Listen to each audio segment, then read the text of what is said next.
கர்த்தர் நல்லவராய் இருக்கிறார் பாருங்க. ஆமென். சத்தமே இல்லையே. ஹல்லேலூயா. காலை வேளையில ஆண்டவர் பாருங்க, உலகமானது பல சூழ்நிலைகள்ல இன்றைக்கு அவங்க சிக்கி அப்படியே அதுல சுழண்டு கொண்டே இருக்கிறாங்க. ஆனா பாருங்க, ஒரு சிறு கூட்டமாக இருந்தாலும் நம்ம இந்த இடத்துல இருக்கிறோம். ஹல்லேலூயா. ஆண்டவரை ஆராதிக்கும்படியாக நம்ம இங்க வந்திருக்கோம் பாருங்க. அது தேவனுடைய கிருபை. ஹல்லேலூயா. எத்தனை பேர் விசுவாசிக்கிறீங்க அது தேவனுடைய கிருபை என்று? ஆமென். ஹல்லேலூயா. என்ன காலம் எது என்று சொல்லுங்க பார்க்கலாம். இது என்ன காலம்? யாராவது சொல்லுங்க, இது என்ன காலம்? எந்த காலத்தை குறிக்கிறது என்பதை நீங்க சொல்லணும். கிருபையின் காலம். ஓகே, நம்ம யார் சொன்னது? ரட்சிப்பின் காலம். ஹல்லேலூயா. ஹல்லேலூயா. இது அழகா சொல்லிட்டாங்க பாருங்க, ரட்சிப்பின் காலம். இயேசு கிறிஸ்து வந்து பிறக்கவில்லை என்றால் நீங்களும் நானும் இந்த இடத்துல இருக்க மாட்டோம். அப்போ அவருடைய பிறப்பு வந்து நமக்கு ரட்சிப்பை கொடுக்கக்கூடிய ஒரு காலமாக அதான் ஆரம்பம். அவர் இந்த பூமியில பிறந்தாதான் நமக்கு ரட்சிப்பு. ஹல்லேலூயா. ஹல்லேலூயா. அப்போ இந்த நாளில இயேசுவின் பிறப்பை எப்படி பார்க்கிறாங்க என்பதை தான் இன்றைக்கு உங்கள் மத்தியில நான் பேச விரும்புகிறேன். ஒருவேளை இந்த இயேசுவின் பிறப்பை குறித்து பல கோணங்களில பல பெரியவர்கள் பேசியிருக்கிறாங்க. ஆனா இன்றைக்கு உங்க நடுவில் நான் பேச நினைத்த போது இயேசுவின் பிறப்பை நம்ம எல்லாம் எப்படி பார்க்கிறோம்? 2000 வருடங்களுக்கு முன்பாக அதை எப்படி பார்த்தாரு? அதுதான் இன்றைக்கு நம்ம செய்தியாக பார்க்க போறோம். மத்தேயு எழுதின சுவிசேஷ பாடம் 2ஆம் அதிகாரம் 1-2 நம்ம வாசிப்பதற்கு முன்பாக நாம் தலைகளை தாழ்த்துவோம். எல்லா கணத்துக்கும் மகிமைக்கும் பாத்திரமானவரே, அப்பா, இந்த அருமையான காலை வேளையில உம்முடைய சமூகத்தில் அந்த மன மகிழ்ச்சியின் நாளில் ஆண்டவரே உம்முடைய பிறப்பை குறித்து பேசும்படியாக, அதை கேட்கும்படியாய், தியானிக்கும்படியாக நாங்கள் இங்க வந்திருக்கோம். அப்பா, நாங்க ஒரு சிறு கூட்டம் தான், ஆனாலும் ஆசீர்வதிக்கப்பட்ட கூட்டமாக ஆண்டவரே இங்க அமர்ந்திருக்கிறோம். ஒருத்தர் கூட வெறுமையாய் திரும்பாதபடி நீர் அவர்கள் உள்ளத்தை நிரப்பும். இயேசுவின் நாமத்தில் மத்தேயு 2ஆம் அதிகாரம் 1ஆம் வசனம் 2ஆம் வசனத்துல நம்ம பார்க்கலாம் என்ன நடக்குதுன்னு. ஏரோது ராஜாவின் நாட்களில் யூதேயாவில் உள்ள பெத்லகேமிலே இயேசு பிறந்த பொழுது கிழக்கிலிருந்து சாஸ்திரிகள் எருசலேமுக்கு வந்து, அப்ப முதலாவது ஒரு கூட்டத்தை நம்ம இங்க பார்க்கிறோம். யார் அவர்கள்? சாஸ்திரிகள். சாஸ்திரிகள் என்றால் நிறைய பேர் ராஜாக்கள் என்று சொல்வார்கள். ஆனா வேத வல்லுநர்கள், அதாவது சரித்திர வல்லுநர்கள் என்ன சொல்றாங்கன்னா அவங்க ராஜாக்கள் கிடையாது. அவங்க யாரா? வான சாஸ்திரி. அதுல வானத்தில் இருக்கிற நட்சத்திரம் இவைகளை வைத்து காலங்களை கணிக்கக்கூடிய சாஸ்திரிகள். அப்ப இந்த நட்சத்திரங்களை பார்த்து அவங்க ஒரு கணக்கு போடுவாங்க. அதுதான் அவங்க வேலையை. அந்த நட்சத்திரங்களை வைத்து அவர்கள் ஆராய்ந்து இந்த காலம் எப்படி இருக்கும், இந்த காலத்துல யார் பிறப்பார்கள், இந்த உலகத்துக்கு என்ன நடக்கும், இப்படியாக ஆராய்ந்து பார்ப்பவர்கள். இன்றைக்கும் அப்படிப்பட்டவர்கள் நம் மத்தியில் உண்டு. அப்போ இவர்கள் யாரு? ராஜாக்கள் அல்ல. வேதம் சொல்லுகிறது அவர்கள் சாஸ்திரிகள். எங்கிருந்து வராங்க பாருங்க. இன்றைக்கு அழைக்கப்படக்கூடிய பாபிலோன், அதாவது அன்றைக்கு பாபிலோன், பர்சியா, இன்றைக்கு ஈராக், ஈரான் தேசம். ஈராக் என்று சொல்லக்கூடிய தேசத்திலிருந்தும் ஒருவேளை ஈரானிலிருந்தும் அவர்கள் வந்திருக்க கூடும் என்று சரித்திர வல்லுநர்கள் நமக்கு சொல்றாங்க. அப்போ இவங்க என்ன பண்றாங்க? அங்கிருந்து கிளம்பி யூதருக்கு ராஜாவாக பிறந்திருக்கிறவர் எங்கே? கிழக்கிலே அவருடைய நட்சத்திரத்தை கண்டு அவரை பணிந்து கொள்ள வந்தோம் என்றார்கள்.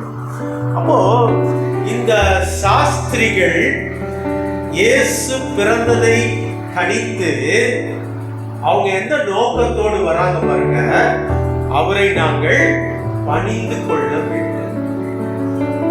அவங்க they wanted to worship. சாஷ்டாங்கமா அந்த காலத்துல ஒரு பழக்கம் உண்டு. ராஜா என்று சொல்லும் பொழுது அப்படியே சாஷ்டாங்கமா பணிந்து குனிந்து வணங்குவாங்க. அது அவர்களுக்கு பெரிய ஒரு காரியமாக இருந்தது. அப்ப இந்த யூதருக்கு ராஜா பிறந்திருக்கிறவர் எங்கே? இதுதான் அந்த அரண்மனையில, எருசலேம் அரண்மனையில அவங்க கேட்கிறாங்க. யூதருக்கு ராஜா, நல்லா கவனிக்கணும், எங்களுக்கு ராஜான்னு அவங்க சொல்லுங்க. அல்லேலூயா, அல்லேலூயா. சாஸ்திரிகள் அவருடைய நோக்கத்தை நான் உங்களுக்கு இங்க சொல்ல வரேன். ஒரு பிரிவினர் இயேசுடைய பிறப்பை எப்படி பார்த்தார்கள்? அல்லேலூயா. அப்ப பாருங்க, அவங்க என்ன கேட்கிறாங்க? யூதருக்கெல்லாம் ராஜா ஒருத்தர் பிறந்திருக்கிறாரு, அவர் எங்கே? கிழக்குல அவருடைய நட்சத்திரத்தை கண்டோம். அப்ப இதை எப்படி அறிந்து கொண்டாங்க? நட்சத்திரத்தை பார்க்கிறாங்க. அலெக்சாண்டர் பிறந்த போது இந்த நட்சத்திரம் கணிக்கப்பட்டது, அதை வச்சு கணித்தாங்க. சீசர், ஜூலியஸ் சீசர் பிறந்த பொழுது அப்படி நட்சத்திரத்தை குறித்து கணித்தார்கள். அதே போல இன்றைக்கும் என்ன பண்ணிருக்காங்க? இயேசு பிறந்தார் என்பதை எதை வைத்து கணித்தார்கள் என்றால் நட்சத்திரத்தை வைத்து. அந்த நட்சத்திரத்தை வைத்து ஒரு கணக்கு போடும்போது ஒரு வித்தியாசமான ஒரு நட்சத்திரம் இருக்கு. இது எதை பிரதிபலிக்கிறது? யாரோ ஒரு ராஜா பிறந்திருக்கிறார். அல்லேலூயா. ஆனா அது யூதருக்கு தான் ராஜா. எப்படி அங்க அரண்மனையில அந்த கேள்வி அவங்க கேட்க முடியுது? அது யூதருக்கு தான் ராஜா என்று. அல்லேலூயா. பாருங்க, சில தீர்க்க தரிசன வசனங்கள் உண்டு. ஏசாயா புஸ்தகம் 9ஆம் அதிகாரத்துல நீங்க அதை பார்க்கலாம். 6-7 வசனத்துல குறித்து வைத்துக் கொள்ளுங்க. ஏசாயா 11ஆம் அதிகாரம், அதுவும் இயேசு கிறிஸ்துவின் பிறப்பை குறித்து பேசுகிறது. தானியேல் 7ஆம் அதிகாரம், அங்கேயும் நீங்க பார்க்கலாம். ஆண்டவராகிய இயேசுவின் பிறப்பை அங்க வெளிப்படுத்துவதை நாம் பார்க்கிறோம். இதற்கெல்லாம் மேலான ஒரு காரியம் என்னவென்றால், நம்ம நல்லா கவனிக்கணும். என்னாகமம் 24ஆம் அதிகாரம் 17ஆம் வசனம் இவ்விதமாய் சொல்லுகிறது. இதுதான் ஆணித்தரமான வசனம். அவரை காண்பேன், அப்பொழுது இப்பொழுது அல்ல, அவரை தரிசிப்பேன் சமீபமாய் அல்ல. ஒரு நட்சத்திரம் யாக்கோபிலிருந்து உதிக்கும், ஒரு செங்கோல் இஸ்ரவேலிலிருந்து எழும்பும். அல்லேலூயா, அல்லேலூயா. பாருங்க, என்னாகமம் 24ஆம் அதிகாரம் 17ஆம் வசனம் தெளிவாக ஒன்றை வெளிப்படுத்துகிறது. என்ன வெளிப்படுத்துகிறது? ஒரு நட்சத்திரம் யாக்கோபிலிருந்து உதிக்கும். அல்லேலூயா, அல்லேலூயா. அது எப்படி? ஒரு செங்கோல். செங்கோல் என்பது ஒரு அதிகாரம், ஆளுமை, ராஜாவை குறிக்கிறது. அப்ப 2 காரியம் தெரியுது அவங்களுக்கு. ஒரு நட்சத்திரம் யாக்கோபிலிருந்து உதிக்கும், அது யாரா இருக்கோ ராஜாவா இருப்பார். அல்லேலூயா. இப்போ ஒரு கேள்வி, இந்த வசனம் இதுல சொல்லப்பட்டிருக்கிற சத்தியமானது இவர்களுக்கு எப்படி தெரியும்? அல்லேலூயா. கொஞ்சம் நம்ம சரித்திரத்தை பின்னோக்கி பார்க்கணும். பர்சியா, அதாவது பாபிலோன் பெர்சியாவுல சிதறடிக்கப்பட்ட யூதர்கள் அங்கேயும் இருந்தார்கள், அங்கேயும் இருந்தார்கள். இப்போ நம்ம இந்த தேசத்துல நம்மளும் ஒரு சிட்டிசன் தான். நம்மளும் இந்த தமிழ்நாட்டுல நம்மலாம் தமிழர்கள். அப்படியாக ஒரு மாநிலத்தில் ஒரு மொழி பேசுபவர்கள் இந்த நாட்டின் சிட்டிசன்ஸா இருக்கிறாங்க. ஆனா பாருங்க, நம்ம இயேசுவை வழிபடுகிறோம், நம்மோடு இணைந்து பிற சமயத்தாரும் வாழ்கிறார். இப்ப நீங்க ஒரு வசனத்தை போய் அவங்க கிட்ட கேட்டீங்கன்னு வைங்க, கிறிஸ்துவர்கள் என்றால் தெரியுமா? தெரியும். ஏதாவது ஒரு வசனம் சொல்லி அழகா சொல்லுவாங்க, நானே வழியும் சத்தியமும் ஜீவனுமாய் இருக்கிறேன். அழகா சொல்லுவாங்க. இயேசு கிறிஸ்து நல்ல மேய்ப்பர். நீ கேட்டீங்கன்னா இந்த சின்ன சின்ன வசனங்க நம்ம சொல்ல வேண்டியதில்லை, நம்மளோடு இணைந்து வாழ்கின்ற பிற சமயத்தாருக்கும் நன்காக தெரியும். நம்ம போய் எல்லா சந்தர்ப்பமும் அந்த வசனத்தை சொல்றோமா? இல்ல. நம்மளோடு இணைந்து வாழும் பொழுது நம் வாயிலாக நம்ம கூடுகின்ற இடத்துல கேட்கக்கூடிய சத்தியத்தின் வாயிலாக திரும்ப திரும்ப என்ன ஆகுது? அந்த சத்தியமானது அவர்களுக்குள்ளும் போகிறது. ஹல்லேலூயா. அப்படிதான் அன்றைய காலத்துல 2000 வருடங்களுக்கு முன்பாக இந்த சாஸ்திரிகள் வாழ்ந்த இடத்துல பல யூதர்கள் உண்டு. அப்ப இந்த யூதர்களுடைய எதிர்பார்ப்பு, அவர்களுடைய சத்தியம் என்ன என்பதை அவர்களோடு பழகும் போது இது அவர்களுக்கு பரிச்சயம் ஆனது. அப்ப இந்த வசனம் எப்படி அவங்களுக்கு தெரிகிறது? யூதர்களோடு பழகினதுனாலதான். இன்றைக்கு எப்படி நம்மளோடு பழகும் போது நம்ம சொல்லாமலே வேத வசனத்தை பல சமயத்தால் சொல்றாங்க, அதே போல அன்றைக்கும் இந்த சாஸ்திரிகள் இதை அறிந்தவர்களாக இருந்தாங்க. அதனாலதான் பாருங்க, அவங்க தவறான ஒரு இடத்துக்கு போயிட்டாங்க, எருசலேமுக்கு போயிட்டாங்க. யூதாவுக்கு போறதுக்கு பதிலா அங்க போனோம்னா அந்த அரண்மனை, அவங்க நினைச்சாங்க ராஜான்னு சொல்றோன்னு, அவங்களுடைய சிந்தனை அவர் ராஜா அரண்மனையில பிறப்பார். அப்ப அவங்க அங்க போய் கேட்கிறாங்க, எங்க அந்த ராஜா? நாங்க ஒரு நட்சத்திரத்தை பார்த்தோம். இப்போ இந்த சாஸ்திரிகள் உடைய தேடுதல் இயேசுவின் பிறப்புல எப்படி இருந்தது? அவரை பார்க்கணும், அவரை வணங்க வேண்டும். ஹல்லேலூயா. அதாவது இயேசுவின் பிறப்பு ஒரு விக்கிரகமாக மாறிவிட்டது. இன்றைக்கு இயேசுவின் பிறப்பு உங்க வாழ்க்கையில, வாழ்க்கையில எப்படி இருக்கிறது? சிந்தித்து பாருங்க. இயேசுவை வெறும் ஒரு வணங்கும் பொருளாக, ஒரு கண்டுபிடிப்பாக நம்ம பார்க்கிறோமா? அன்றைக்கு அந்த வான சாஸ்திரிகளுக்கு இயேசுவின் பிறப்பு ஒரு கண்டுபிடிப்பாக இருந்தது. It was like an invention, ஒரு கண்டுபிடிப்பு. ஒரு இடத்துல ராஜா பிறந்திருக்கிறார், அதனால்தான் அவங்க எங்களுடைய ராஜா என்று சொல்லவில்லை, யூதர்களுடைய ராஜா என்று சொன்னார்கள். அவரை முழுமையாக ஏற்றுக்கொண்டவர்கள் அல்ல. அந்த சத்தியம் அவங்களுக்கு தெரியாது. அவர் ரட்சிப்பு, அவர் பிறப்பு ரட்சிப்புக்கு வழி வகுக்கிறது என்பதை அவர்கள் அறியவில்லை. ஆனா வேதம் சொல்லுகிறது அவர் யார் என்பதை. அவங்களுக்கு தெரிந்ததெல்லாம் யூதரின் ராஜா, அவ்வளவுதான். அப்ப அவர் ராஜாவா இருக்கிறாருன்னா நாம் போய் வணங்கணும், இவ்வளவுதான். இன்றைக்கு இயேசு நம்ம வாழ்க்கையில, நம்ம குடும்பங்கள்ல வெறும் வணக்கத்திற்குரியவரா மட்டும் இருக்கிறாரா? ஹல்லேலூயா. அப்படி பார்த்தா எல்லா சமயத்தாரும் எல்லாரும் என்ன பண்றாங்க? வணங்கி கொண்டுதான் இருக்கிறாங்க. விக்கிரகமாக வைத்து அவங்களும் வணங்குறாங்க. இன்றைக்கு பார்த்தீங்கன்னா கிறிஸ்துமஸ் உலகம் முழுவதும் கொண்டாடப்படக்கூடிய ஒரு பண்டிகையாக மாறிவிட்டது, ஒரு பண்டிகையாக மாறிவிட்டது. ஹல்லேலூயா. இயேசுவின் பிறப்பு ஒரு பண்டிகை அல்ல, அது ரட்சிப்பின் காரியம். ஹல்லேலூயா. அது எத்தனை பேர் நம்ம உணர்ந்தவர்களாக இருக்கிறோம்? எல்லோரும் போல, எல்லா சமயத்தாரை போல நாமும் என்ன பண்றோம்? அவரை ஒரு விக்கிரகமாக மாற்றி இன்று வணங்கிக் கொண்டிருக்கிறோம் என்பதை நாம் சிந்தித்து பார்க்கிறோம். இந்த வான சாஸ்திரிகள் அந்த உண்மையை கண்டுபிடித்து அவர் எங்க பிறந்திருப்பார் தெரிந்து அங்க போய் வணங்கினார்கள். அதோடு அவங்க காரியம் முடிந்தது. ஹல்லேலூயா.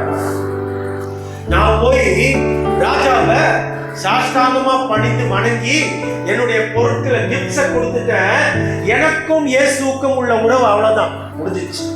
நீங்க அப்படி நம்ம இருக்கிறோம்.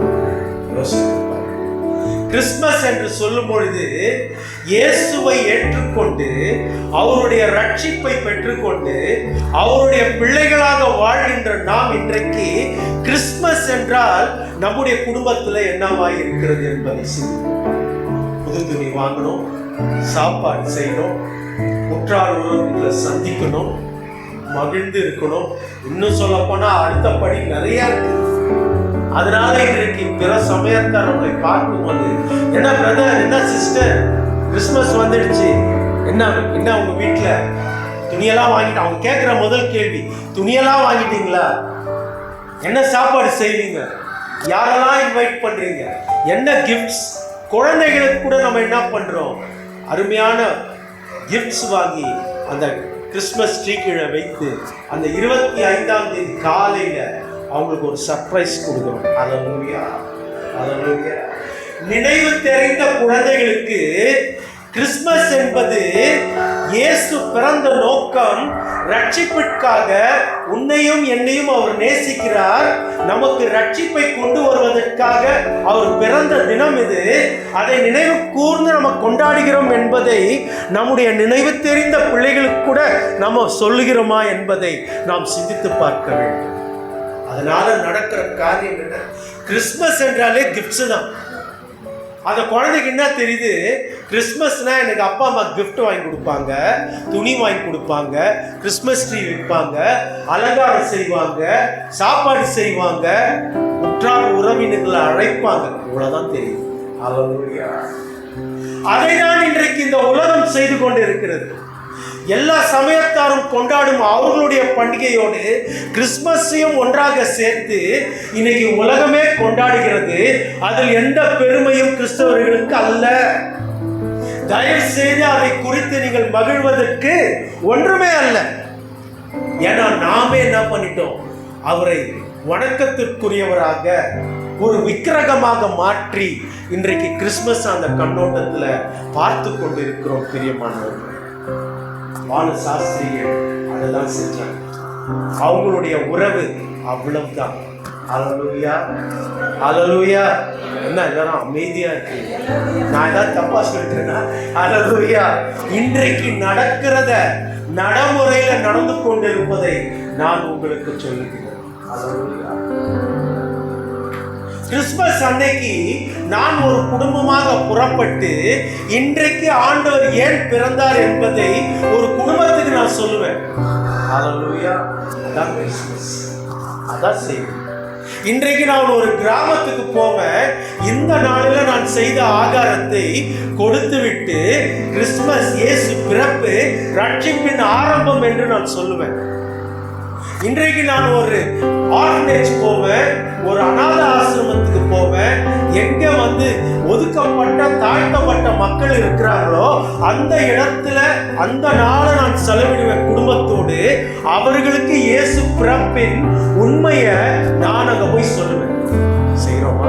அல்லேலூயா, அல்லேலூயா. மாறாக நாம் செய்வதெல்லாம் என்ன, நன்றாக ஒதுக்கிக்கொண்டு ஒரு மணி நேரம் ஆலயத்தில் உட்கார்ந்து விட்டு என்னுடைய வேலை முடிந்தது, இன்றைக்கு கிறிஸ்மஸ், நான் மகிழ்ச்சியோடு இருக்க போறேன்னு எல்லாரையும் கூட்டி வீட்டில் அழகா அன்றைக்கு ஆடல் பாடல், இன்னொரு படி மேல போனா சினிமா. இந்த உலகம் என்னெல்லாம் நமக்கு சுகத்தை கொடுக்கிறதோ, இந்த உலகம் என்னெல்லாம் நமக்கு சந்தோஷத்தை கொடுக்குமோ அதையெல்லாம் நாம் செய்து கொண்டிருக்கிறோம். நாம் நம் மனசாட்சியை தொட்டு பார்க்க வேண்டும். அல்லேலூயா. அன்றைக்கு வான சாஸ்திரிகளுக்கு அவர் ஒரு விக்கிரகம், ஒரு ராஜா, அவர் வணக்கத்திற்குரியவர், அவ்வளவுதானே தவிர அவர்களுக்கும் அவருக்கும் உள்ள உறவு அவ்வளவுதான், முடிஞ்சிடுச்சு. அப்படிப்பட்ட உறவு நமக்குள்ள இருக்கிறதா? நம்ம அப்படிப்பட்ட உறவுக்குள்ள காணப்படுகிறோமா? நம்மை நாமே ஆராய்ந்து பார்க்க அழைக்கப்படுகிறோம். அல்லேலூயா. அவர்கள் எடுத்துக்கொண்ட பிரயாசம் எவ்வளவு தெரியும்? 4 மாதங்கள் ஆகும். எவ்வளவு மாதம் ஆகும்? 4 மாதங்கள். பர்சியா தேசத்திலிருந்தும் பாபிலோன் தேசத்திலிருந்தும் புறப்பட்டு வர வேண்டும் என்றால் எருசலேமுக்கும் யூதேயாவுக்கும் 4 மாதங்கள் எடுக்கும். யோசிச்சு பாருங்க. அந்நியர்கள், ஆண்டவரை யூதருடைய கடவுளை அறியாதவர்கள். நான் எந்த இதுல சொல்றேன்னா, அவர்களுக்கும் யூதருடைய கடவுளுக்கும் சம்பந்தம் கிடையாது. கேள்விப்படுகிறார்கள், தெரிந்து கொள்கிறார்கள் சத்தியம் என்ன, ஆனா அவர்கள் அவரை வணங்கவில்லை. அவர்கள் வணங்காத அவர்கள் அந்த கடவுளுக்கு ஒரு கணம் கொடுக்க வேண்டும். அவர் ஒரு ராஜா, நான் கனப்படுத்தணும். அதற்கே அவர்கள் என்ன பண்றாங்கன்னா 4 மாசம் புறப்பட்டு வராது. எவ்வளவு ஆச்சரியமான காரியம். இயேசுவை அறிந்த நாம் எத்தனை முறை அதற்காக பிரயாசை எடுத்து எனக்காக பிறந்தார், நான் வாழ வேண்டும் என்பதற்காக அவர் இந்த அவதாரத்தை எடுத்தார். அவர் வரலன்னா எனக்கு ரட்சிப்பு இல்லை, நான் மரித்து போயிருக்கணும் என் பாவத்தில். அந்த உணர்வோடு அந்த கிறிஸ்மஸ் நாளில் ஒன்றும் இல்லை. இன்னைக்கு சொன்னார் பாருங்க பிரதர், இன்றைக்கு ஃபங்க்ஷன் இருக்கு, நான் ரோட்ல யாரெல்லாம் பார்த்தனோ அவங்க எல்லாருக்கும்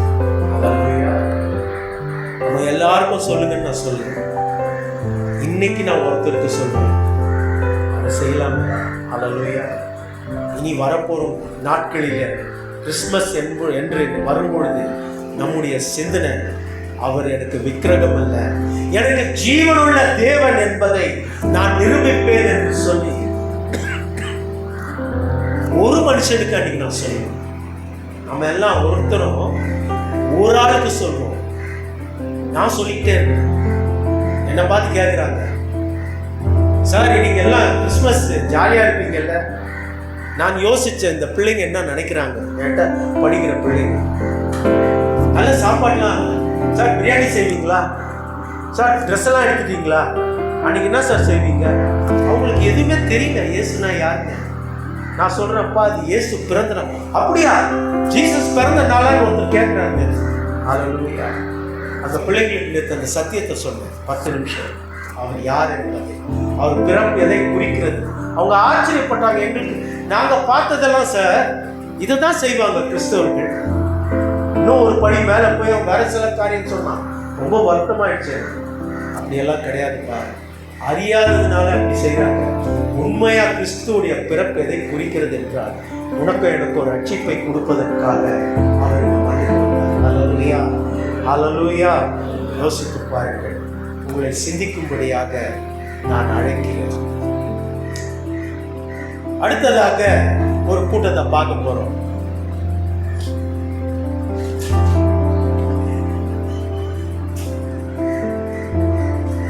மத்தேயு 2ஆம் அதிகாரம் 3ஆம் வசனம். ஏரோது ராஜா அதை கேட்ட பொழுது அவனும் அவனோடு கூட எருசலேம் நகரத்தார் அனைவரும் கலங்கினார்கள்.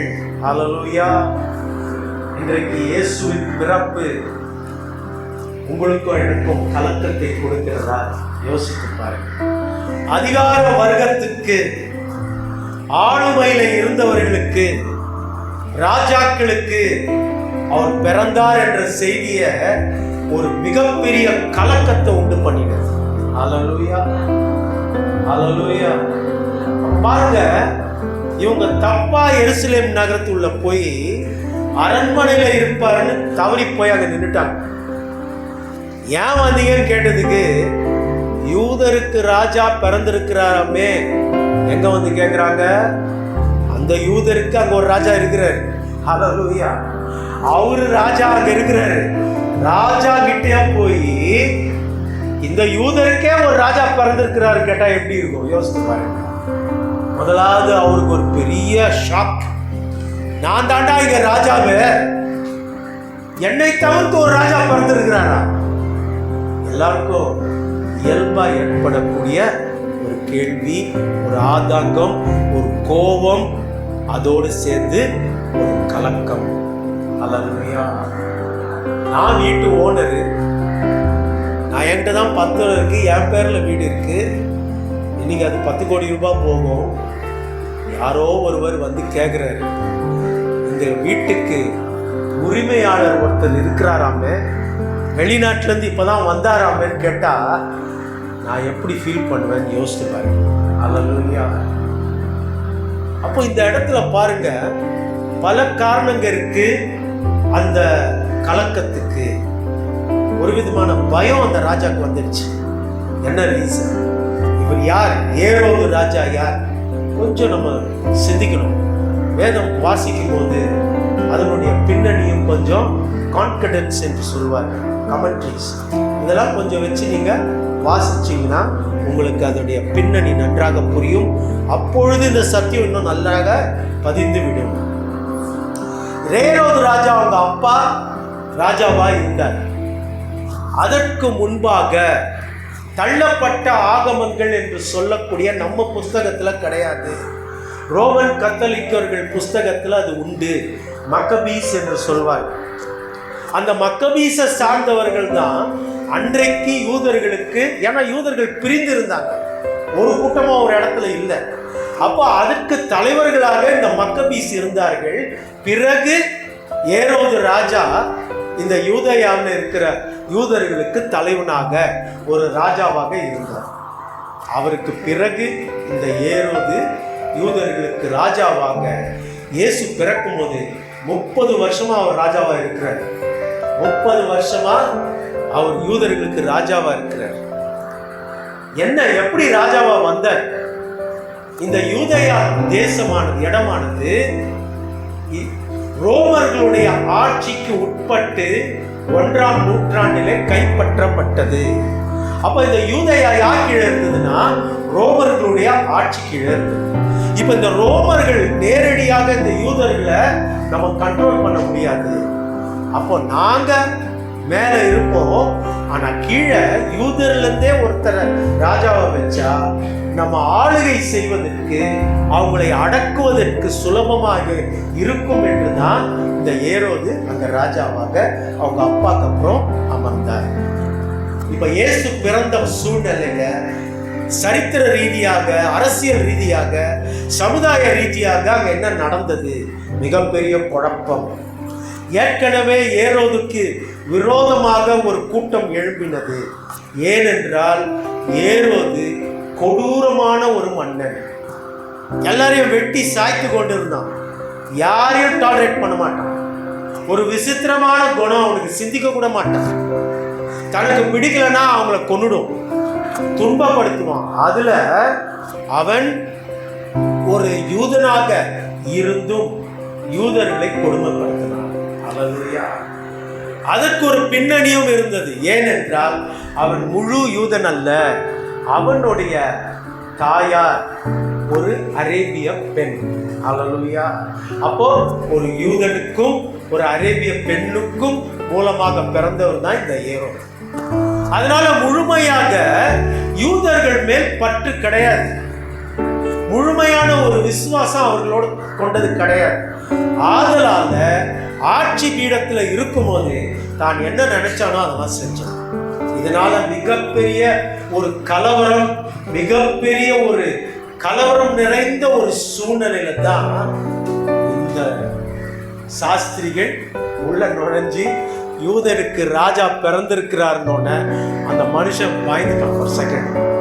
ஏற்கனவே இந்த குழப்பம், இந்த குழப்பத்தின் நடுவுல ஒரு புது குழப்பம் என்ன, யூதருக்கு ராஜா பிறந்திருக்கிறாங்க. அல்லேலூயா. அப்போ அரியணைக்கு ஒரு சவாலாக இயேசுடைய பிறப்பு அமைந்தது என்று சொன்னால் அது மிகையாக. A challenge to the throne. இயேசுவானவர் அவர் வாழ்க்கை முழுவதும் ஒரு புரட்சியாளராக இருந்தார்.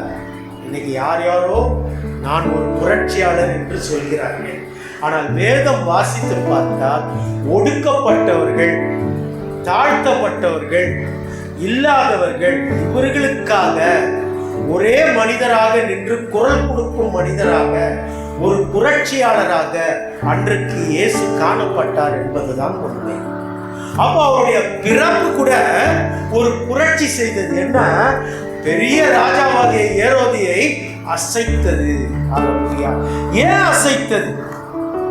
அவருடைய வாழ்க்கை முறையும் அவருடைய விசுவாசத்துக்கும் முரண்பாடாக இயேசுடைய காரியங்கள் இருந்தன.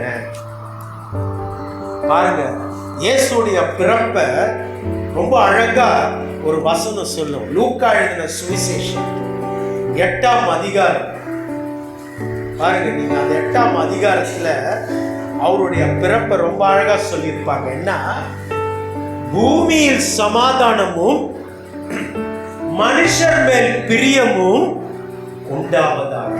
அல்லேலூயா. அப்ப இயேசுடைய பிறப்பு என்ன, பூமியில் சமாதானம், மனுஷர் மேல் பிரியம். ரெண்டுமே இன்றைக்கு கிடையாது, அன்றைக்கும் கிடையாது. அல்லேலூயா. பாருங்க, அன்றைக்கும் கிடையாது, இன்றைக்கும் கிடையாது. அன்றைக்கு ஏரோதுடைய ஆட்சியில சமாதானம் இருந்ததா? இல்ல. மனுஷன் பிரியம் இருந்ததா? இல்ல. ரெண்டுமே அன்றைக்கு இல்லை. அல்லேலூயா. அதனாலதான் ஆண்டவராகிய இயேசு பிறந்தார் போது ஒண்ணு, தன் ஆட்சிக்கு ஒரு பிரச்சனை வந்துடுச்சுன்னு அவன் கலங்கினா, ரெண்டாவது இயேசுடைய காரியத்துக்கும் அவர் எந்த நோக்கத்துக்காக வந்தாரோ அந்த நோக்கத்தின் எதிர்மறை தான் ஏரோதுடைய ஆட்சியும் அவன் வாழ்க்கையும். அப்ப இயேசுடைய பிறப்பு எதை வெளிப்படுத்துகிறது? சமாதானம். இன்றைக்கு இயேசுடைய பிறப்பு உங்க குடும்பத்துல சமாதானத்தை கொண்டிருக்கிறதா? யோசித்து பாருங்க. அல்லேலூயா. கிறிஸ்துமஸ் அன்னைக்கு குடும்பமாக நம்ம ஜெபிக்கிற ஒரு சூழ்நிலை நம்ம வீட்டில் இருக்கா? இல்ல நாங்க 2 பேர் மட்டும் ஜெபிக்கிறோம். ஏன்? எனக்கும் என் மகனுக்கும் வாக்குவாதம், எனக்கும் என் மருமகளுக்கும் ஒத்து போகல, அப்பாக்கும் அம்மாக்கும் சமாதானம் இல்லை, குழப்பம், வீட்டுல பிரச்சனை. இயேசு பிறந்த அன்னைக்கு நாங்க இருக்கிறதே 4 பேர் தான். இந்த 4 பேர் சேர்ந்து ஆண்டவருக்கு நன்றி சொல்ல முடியாதபடி நம்ம குடும்பம் காணப்படுதா என்பதை சிந்தித்து பார்க்க அழைக்கும். இயேசுடைய பிறப்பு என்றால் சமாதானம். உங்களுக்கு சமாதானம் குடும்பத்தில் இருக்கா? சமாதானத்துக்குரிய காரியங்களை நாம செய்யறோமா? நம்ம பிள்ளைகள் செய்யறாங்களா? அதை நம்ம கவனிக்கிறோமா? யோசித்து பாருங்க. நம்ம கூட வாழ்கின்ற மற்றவர்கள், நம்ம வளாகத்துல இருக்கக்கூடிய மற்றவர்களோடு நமக்கு சமாதானம் இருக்கா? ஒரு சின்ன காரியமா இருந்தாலும் நான் மற்றவர்கள் செய்த குற்றத்தை பெருசுபடுத்தி அன்றைக்கு ஒரு சண்டையை நான் போடுறேன்னா மனிதனுமே தெரியும். என் பக்கத்துல வீட்டுல இருக்கிற மனுஷன் கிறிஸ்துவ அறியாத ஒரு மனுஷன் தான். ஆனா நான் அவன் மேல அன்பை வைத்து என்னை நேசிப்பது போல அவனை நான் நேசிக்கிறேன்னா, அல்லேலூயா. யோசித்து பார்க்க எனக்கு அழைக்கிறேன். யாரையும் நான் குற்றப்படுத்தி எனக்காக தான் இதை செய்ய. இந்த மேடையில் நின்று பேசக்கூடிய நானும் உங்களை போல சாதாரண மனுஷன். எனக்கும் கோபம் உண்டு, எனக்கும் கசப்பு உண்டு, எனக்கும் வைராக்கியம் உண்டு. நான் வெறும் பாத்திரம் தான். ஆண்டவர் சொல்றாரு, நான் சொல்றேன், அவ்வளவுதான். அதற்காக நான் நீதிமான் அல்ல. அல்லேலூயா. அப்ப இந்த செய்தி எனக்காகவே தான். நான் சமாதானமா இருக்கிறேன்னா, இன்றைக்கு பிரசங்கம் முடித்து வீட்டுக்கு போகும்பொழுது என் சூழ்நிலை வீட்டுல சமாதானத்துக்குரிய சூழ்நிலையா இருக்கா? இந்த பிரசங்கத்தை முடித்து நான் போகும்பொழுது என் பக்கத்துல இருக்கிற மனிதனை நான் அன்போடு நேசிக்கிறேன்னா, அவனுக்கு ஒரு பிரச்சனை என்பது சொல்லும் பொழுது அதை காது கொடுத்து கேட்டு என்னால் முடிந்தவரை நான் உதவி செய்ய நினைக்கிறேன்னா,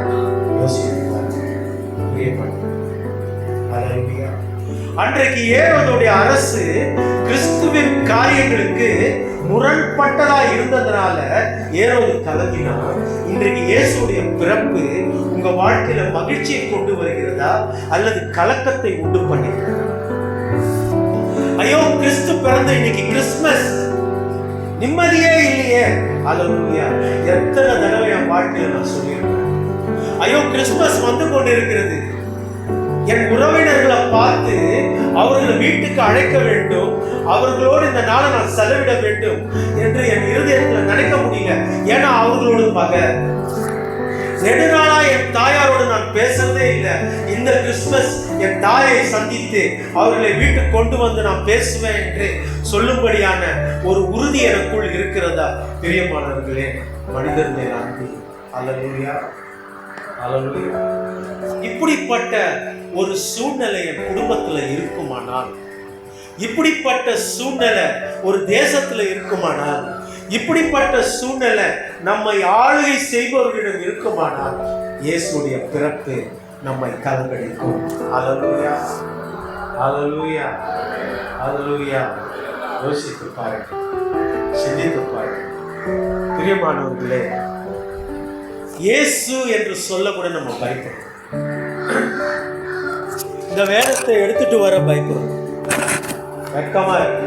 அல்லேலூயா. உண்மைதானே? ஊழியத்துக்கு வர நான் கூட சில நேரத்தில் இந்தியெல்லாம் யோசிக்கிறேன். பைக்கில் எடுத்துட்டு வரோம், எங்காவது ட்ரெயின்ல கீழே நம்ம பார்த்து அடிச்சுடுவோம். அல்லேலூயா. ஒரு முறை நான் வரும்போது ஒரு கிறிஸ்துவர் அல்லாதவர் என்னை அப்படியே முறைச்சி பார்த்துக்கிட்டே இருக்கிறார். நான் திருவள்ளூர்லேருந்து வந்துக்கிட்டு இருக்கேன். வந்து இறங்குற வரைக்கும் எனக்குள்ள ஒரு பயம். அல்லேலூயா. அப்போ யோசிச்சு பாருங்க, நமக்காக மனித அவதாரம் எடுத்து சிலுவையில் தன்னையே கொடுத்தாரு. அந்த நோக்கத்துக்கு மட்டும்தான் அவர் பிறந்தாரு. நமக்காக பலியாகணும், அவ்வளோதான். இதற்கு மட்டும்தான் அவர் பிறந்ததே. அல்லேலூயா. இந்த சத்தியம் எத்தனை பேருக்கு தெரியும்? எத்தனை பேருக்கு சூழ்நிலை வரும்போது நம்ம எடுத்து சொல்றோம்?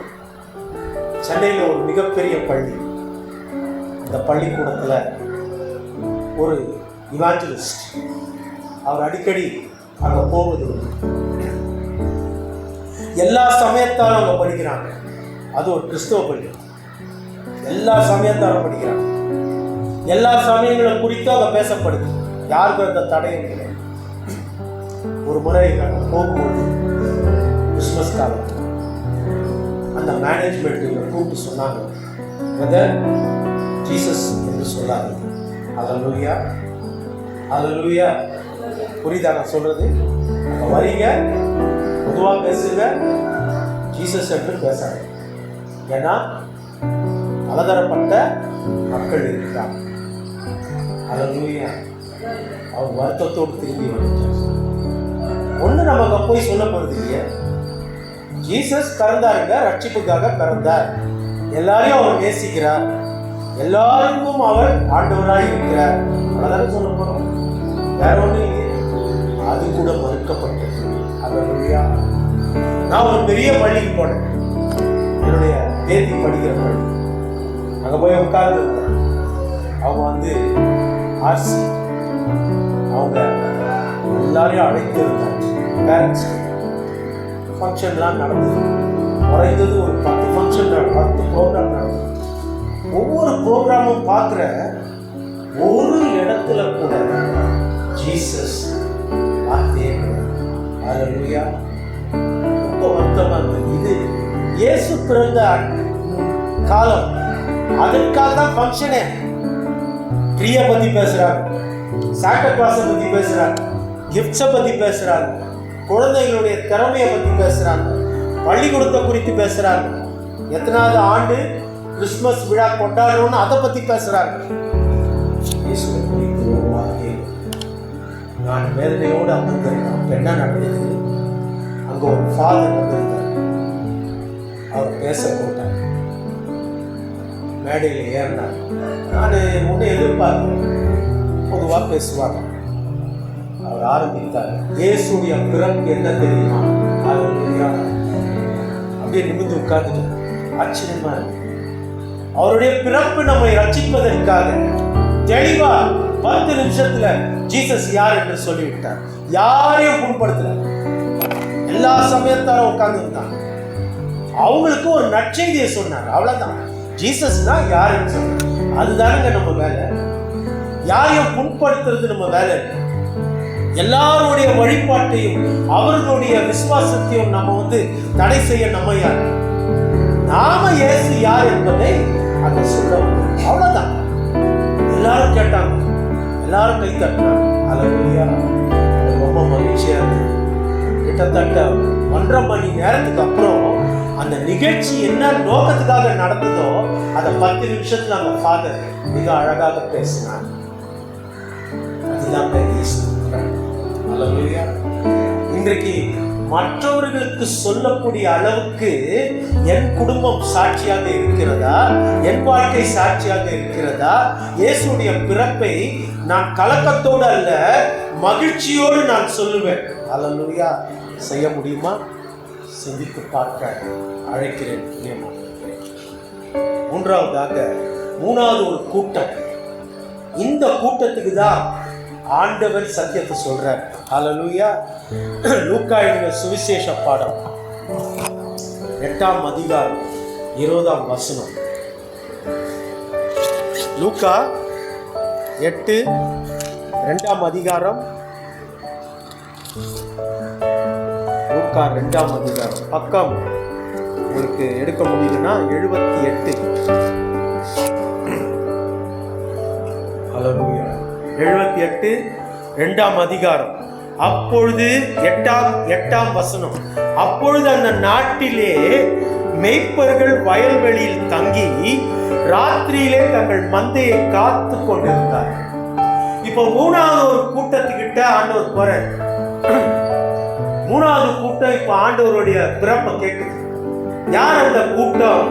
ஒதுக்கப்பட்ட மக்கள், தாழ்த்தப்பட்ட மக்கள், சிறுமைப்படுத்தப்பட்ட மக்கள், பயந்த மக்கள். இவர்கள் ஒரு சமுதாயமாக இன்றைக்கு நம்ம கூட வாழ்கிறார்கள். அல்லேலூயா. இதே சமுதாயம் அன்றைக்கு இருந்தது. மேய்ப்பர்கள் என்றால் அருவருக்கப்பட்ட கூட்டம். எகிப்தியருக்கு மேய்ப்பர்கள் என்றால் அருவருக்கப்பட்ட கூட்டம். மேய்ப்பர்கள் என்றாலே பிடிக்காது. அவங்க அருவருக்கப்பட்டவங்க, தள்ளப்பட்டவங்க. அதேதான் அன்றைக்கு யூத சமுதாயத்திலேயே அப்படிதான் இருந்தாங்க. சதுசேயர், பரிசேயர் எல்லாம் படித்தவர்கள், கணம் பொருந்தியவர்கள். இவங்கெல்லாம் யாருன்னா வெறும் ஆடு மேய்க்கிறது ஒண்ணு தெரியாது, எழுத கூட தெரியாது, படிக்க கூட தெரியாது.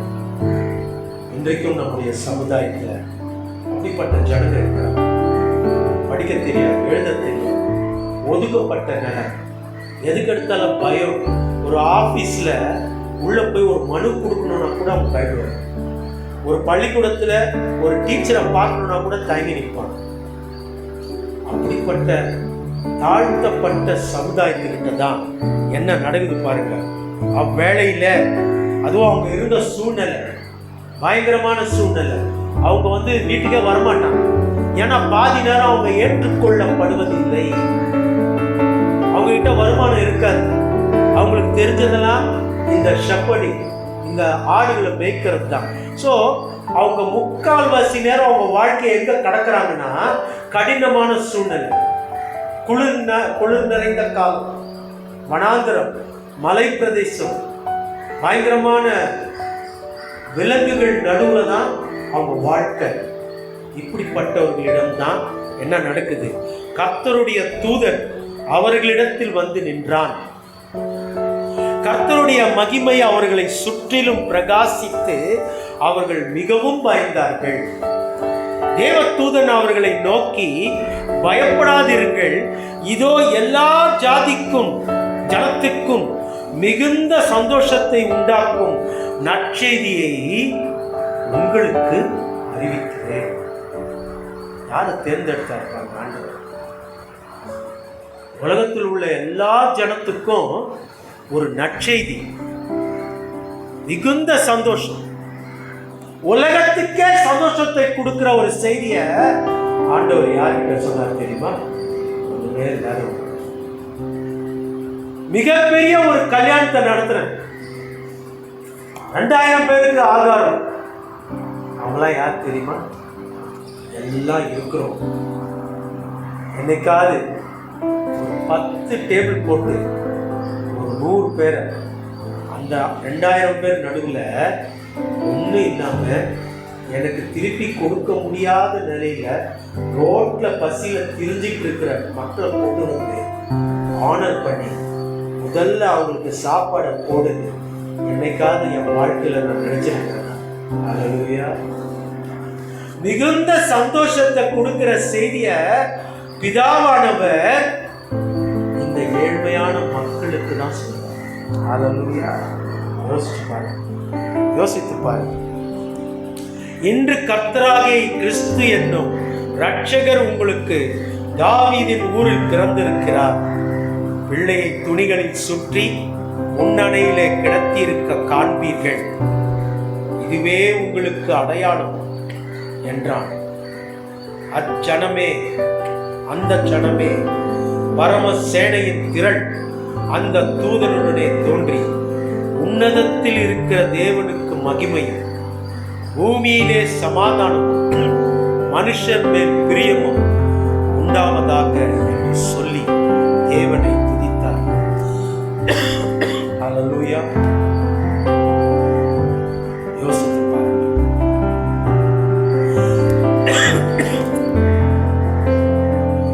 தேவ தூதர்கள் அவர்களை விட்டு பரலோகத்துக்கு போன பின்பு மேய்ப்பர்கள் ஒருவரை ஒருவர் நோக்கி, நாம் பெத்லகேம் ஊருக்கு போய் நடந்ததாக கர்த்தரால் நமக்கு அறிவிக்கப்பட்ட இந்த காரியத்தை பார்ப்போம் வாருங்கள் என்று சொல்லி தீவிரமாய் வந்து மரியாளையும் யோசேப்பையும் முன்னணியிலே கிடத்தி இருக்க பிள்ளையும் கண்டார்கள். கண்டு அந்த பிள்ளையை குறித்து தங்களுக்கு சொல்லப்பட்ட சங்கதியை பிரசித்தம் பண்ணினார்கள். ஹல்லேலூயா.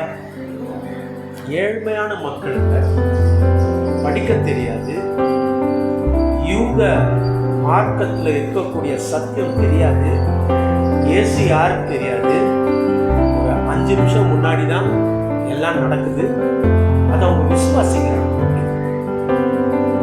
மந்தன் சொல்லும்போது ஆயிரக்கணக்கான ஆடுகள்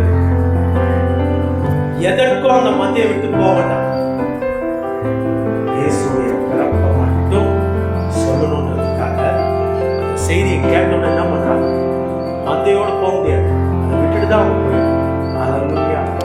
அவங்க செய்த ஒரு காரியம் பாருங்க, சங்கதியை பிரசித்தம் பண்ணினார்கள்.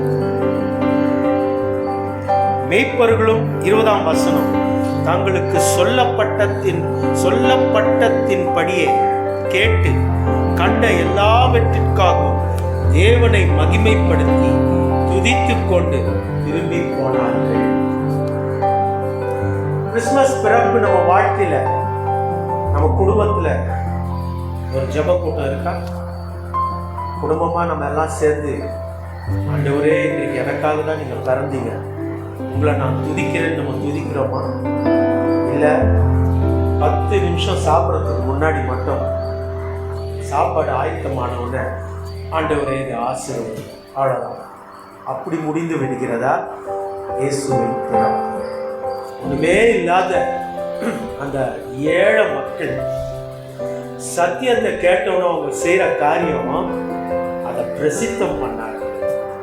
நம்ம வீட்டில் வேலைக்கு வராங்க பணியாளர்கள், அம்மா இன்னைக்கு கிறிஸ்மஸ், இயேசு பிறந்த நோக்கம் இதாம்மா, நான் உனக்கு ஒரு புது துணியை நீ கொடுக்குற சந்தோஷத்தோடு. ஆனால் இந்த துணியை கட்டும்போது நீ என்ன நினைக்கணும்?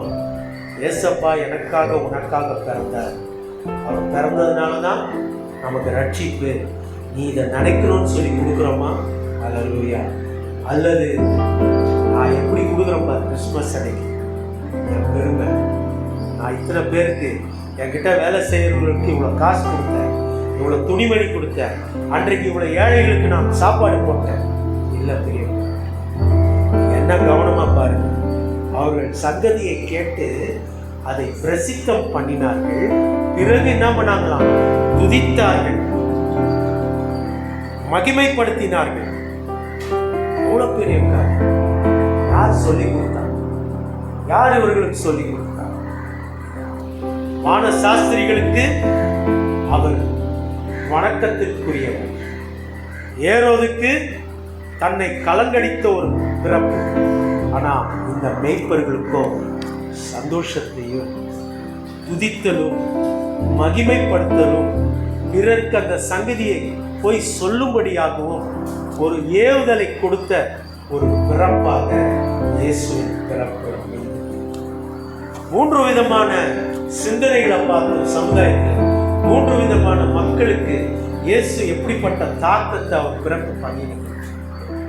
இன்றைக்கு இங்க வந்து அமர்ந்திருக்கும் உங்களுக்கு இயேசுடைய பிறப்பு எப்படிப்பட்ட தாக்கத்தை உண்டு பண்ணியிருக்கிறது என்பதை நீங்கள் சிந்திக்க அழைக்கப்படுகிறது.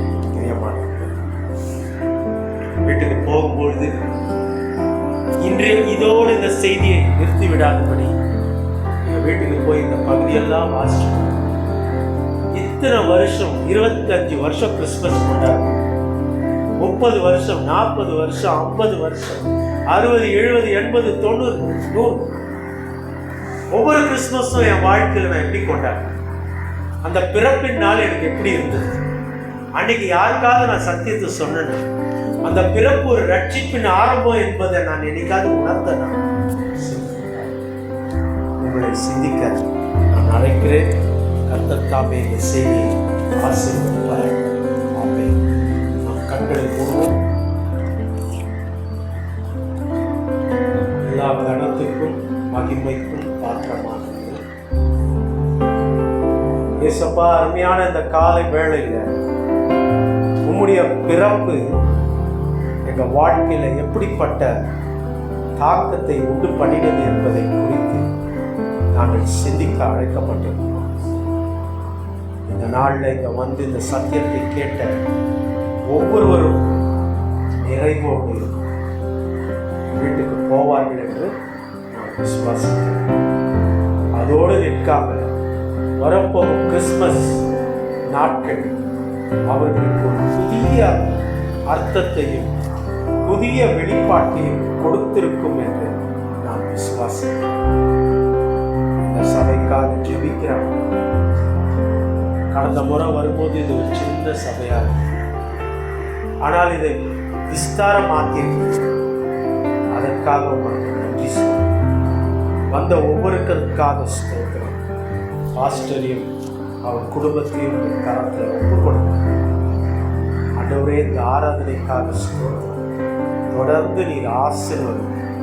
துதி கன மகிமை யாவும் மக்கள் இயேசுவின் நாமத்தில்